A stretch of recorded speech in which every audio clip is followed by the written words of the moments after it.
So I'll be discussing on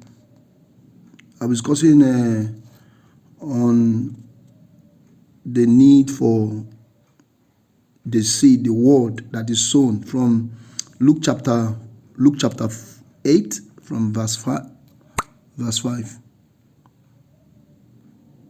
The sower went out to sow his seed. As he sowed, some fell beside the road, and it was trampled underfoot, and the birds of the sky ate it up. And verse 8, and some fell into good soil,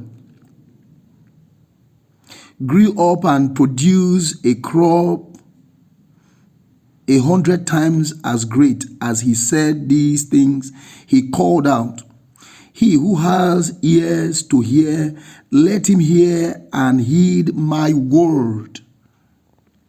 So the sower went to sow. Some fell on the roadsides.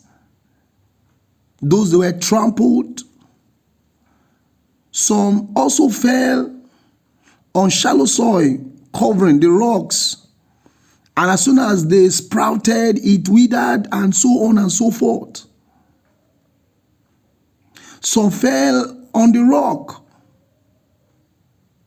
Some fell beside the road. The word of God, the seed is sown. As you hear the word, say the entrance of his word brings light. So when the word of God is sown into a man, he ought to bear fruit. He ought to bear fruit. And how do you know that your word bears fruit?